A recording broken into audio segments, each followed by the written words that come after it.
फिलिस्तीन की आज़ादी का जश्न मनाइए, अमेरिका की बादशाहत खत्म होने का जश्न मनाइए और अब दुनिया में फिर से इंसानियत कायम रहेगा, ये भरोसा जगा दिया है ईरान ने। जी हाँ, आप बिल्कुल सुन रहे हैं सही।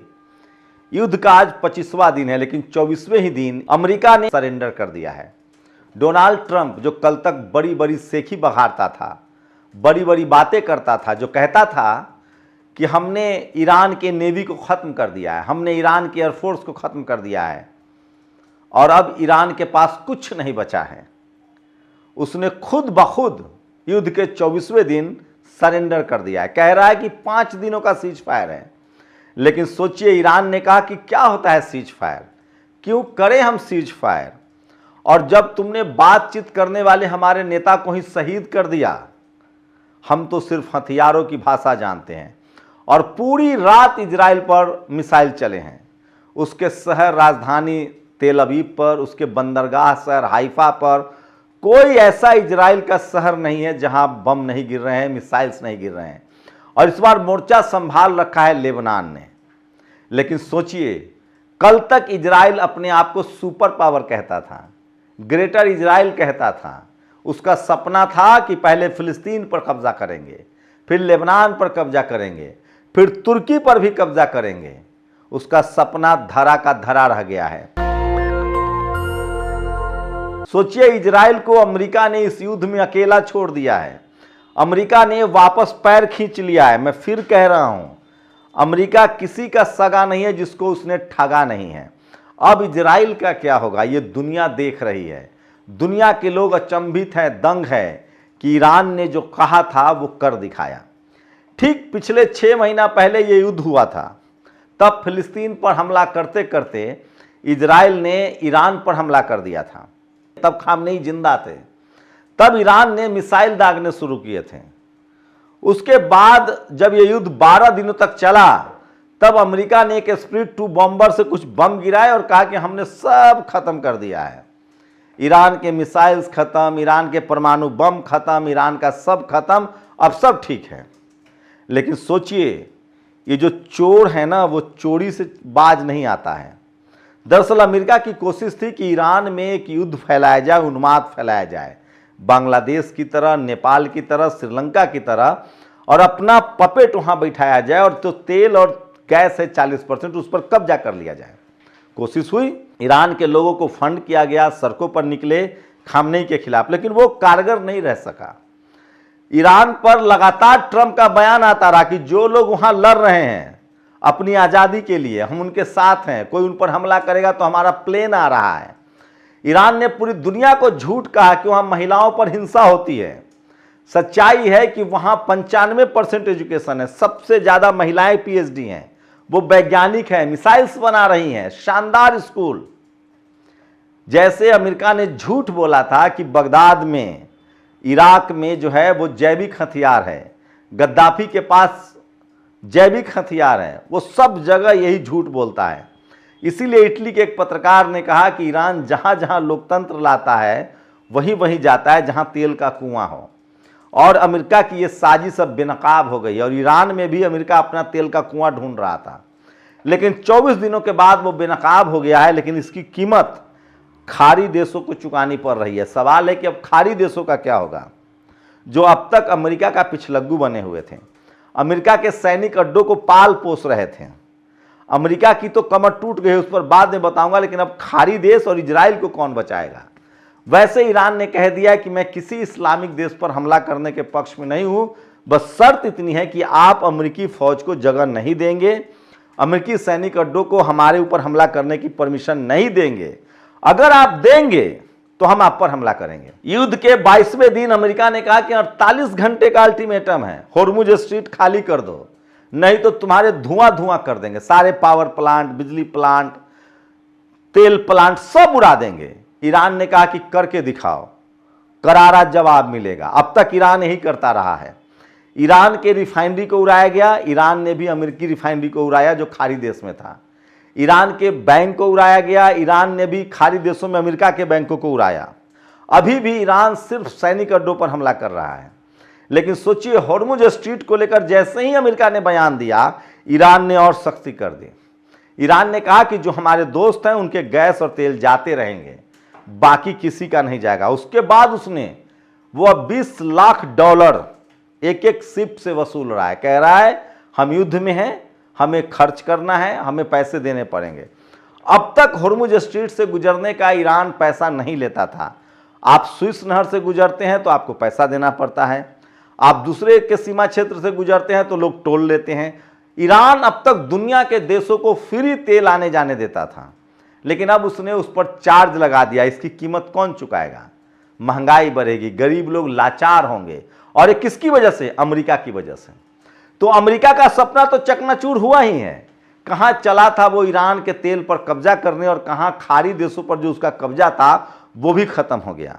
युद्ध में जो उसका नुकसान हुआ है उसकी तो आप कल्पना ही नहीं कर सकते हैं।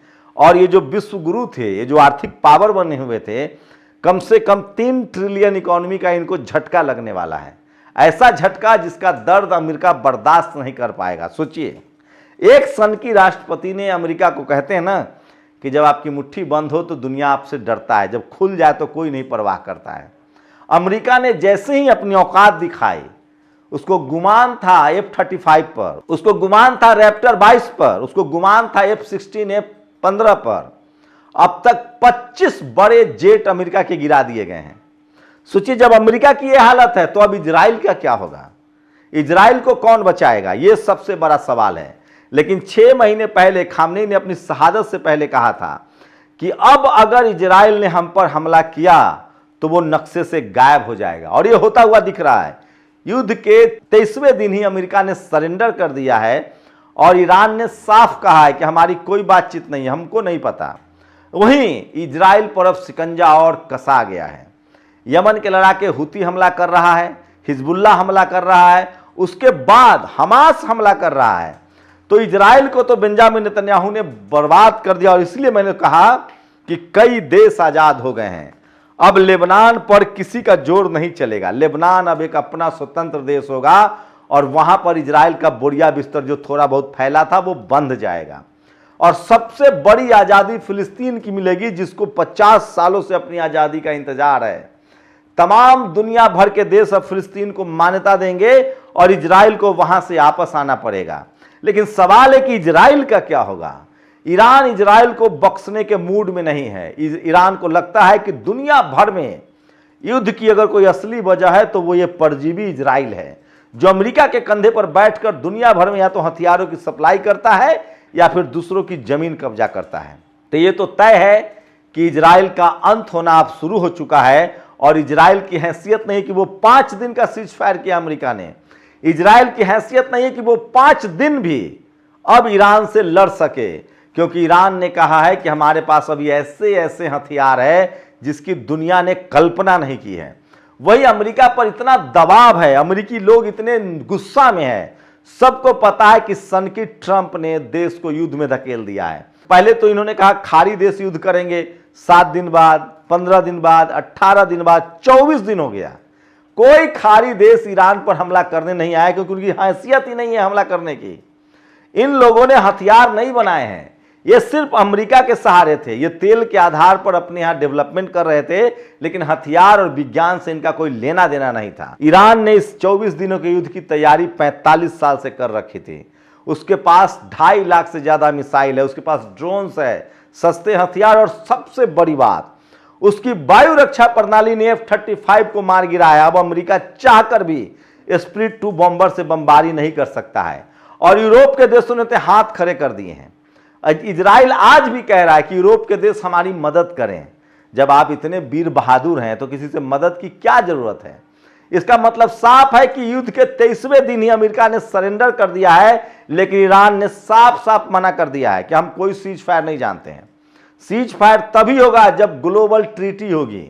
अब ईरान पर कोई हमला नहीं करेगा, ईरान पर कोई बंदिशें नहीं होंगी, और साथ ही ईरान को जो नुकसान हुआ है इसके एक एक पैसे की भरपाई इजराइल और अमेरिका को करना होगा। सवाल है कि अब इजराइल को कौन बचाएगा? अब तक जो इजराइल ने पाप किया है, उसने जो फिलिस्तीन पर बम बरसाए हैं, निर्दोष फिलिस्तीनियों को मारा है, अब कोई इजराइल के साथ खड़ा होना नहीं चाहता है। खासकर सोचिए अमेरिका क्या चाह रहा था? वो धीरे धीरे सब पर कब्जा चाह रहा था। वो मैक्सिको को धमकाता है, वो ब्राजील को धमकाता है, वो लैटिन अमेरिकी देश क्यूबा पर कब्जा करना चाहता है। तो लैटिन अमेरिका के सारे देश उससे पहले ही नाराज हैं। उसके बाद आते हैं यूरोप, वो कह रहा था ग्रीनलैंड पर हम कब्जा करेंगे। इटली नाराज था, फ्रांस नाराज था, जर्मनी नाराज था। इंग्लैंड ने थोड़ी मदद करने की कोशिश की, लेकिन एक 4000 वाला मिसाइल जैसे ही इंग्लैंड के एक बंदरगाह पर गिरा, उसके बाद उसने भी अपने हाथ खींच लिए हैं। और हुर्मुज स्ट्रीट में तो किसी जाने की किसी की हैसियत नहीं है। अब ईरान ने कहा है कि अगर हमारे कोस्टल एरिया में किसी ने सेना उतारा तो हम इतने माइंस बिछाएंगे कि उसके परखच्चे उड़ जाएंगे। और अब दुनिया को पता चल गया है कि झूठ ट्रंप बोलता है, ईरान वो जो बोलता है वो करता है। उसने कहा था इजराइल नक्शे से खत्म होगा, तो हिजबुल्लाह लगातार इजराइल पर हमले कर रहा है। और सवाल है कि जब अमेरिका पीछे हट गया है, अमेरिकी सैनिक कह रहे कि हम इजराइल के लिए जान नहीं देंगे, इसका मतलब साफ है कि युद्ध के 23 दिनों में ही अमेरिका सरेंडर कर चुका है। इजराइल को कोई बचाने नहीं आएगा। वहीं ईरान को साफ साफ रूस और चीन की मदद मिल रही है। खबर आ रही है कि रूस ने कहा है कि अगर गलती से भी ईरान पर एक भी न्यूक्लियर वेपन गिरा इजराइल की तरफ से, तो हम इजराइल पर न्यूक्लियर वेपन गिराएंगे। वही अमेरिका एक दूसरी कोशिश कर रहा है, वो लगातार यूक्रेन के जरिए रूस पर हमला करवा रहा है। लेकिन यह युद्ध बड़ा भयानक हो गया है। अमेरिका पीछे हट गया। अमेरिका अपना नुकसान नहीं चाहता है, अमेरिका इस युद्ध से पीछे हट गया है। लेकिन सवाल है कि अब आगे 5 दिन, खुद डोनाल्ड ट्रंप ने कहा कि सीज फायर है, ईरान ने मानने से इनकार कर दिया है, तो अगले 5 दिन तक इजराइल को कौन बचाएगा। वही ईरान का कहना है कि अमेरिका का झूठ है, प्रोपेगेंडा है, वो समय चाहता है ताकि फिर से हथियारों को रिस्टोर कर चुके। जर्मनी पहले ही कह चुका है कि अमेरिका के पास अब उतने हथियार नहीं हैं। तो सवाल है कि अब इजराइल को बचाएगा कौन, ये सबसे बड़ा सवाल है। आगे क्या करेगा ईरान, ये 25वें दिन तक साफ हो जाएगा। लेकिन ये तो तय है कि इजराइल और अमेरिका ने पूरी दुनिया के देशों को मुश्किल में डाल दिया है। पूरी दुनिया में जो देश आत्मनिर्भर नहीं है पूरी तरह से, अगर रूस और चीन को छोड़ दें, और अमेरिका में भी अब किल्लत होने लगी है, यूरोपियन यूनियन में किल्लत होने लगी है, एशिया के सारे देशों में गैस और तेल की किल्लत होने लगी है। और आप इसके लिए किसको जिम्मेदार मानते हैं? ईरान ने कहा है कि युद्ध हम पर थोपा गया था, हमने शुरू नहीं किया था, लेकिन खत्म हम तब करेंगे जब हमारे हित पूरे होंगे। हुर्मुज स्ट्रीट से अब आने जाने वालों को पैसे देने पड़ेंगे। सवाल है कि इन सब के लिए दोषी कौन है, अमेरिका और इजराइल। दरअसल अमेरिका की कोशिश थी, जो मैं पहले दिन से आपको बता रहा हूं, कि खाड़ी देशों पर कब्जा है, उसका तेल वो नियंत्रित करता है। ईरान पर कब्जा कर लेगा, जो खाड़ी देशों में एकमात्र उसकी बात नहीं मानता है, और साथ ही इस युद्ध में खाड़ी देश भी शामिल हो जाएंगे। मेरा हथियार भी बिकेगा, तेल पर भी कब्जा हो जाएगा। लेकिन सब ख्वाब उसके अधूरे रह गए और दुनिया ने देखा।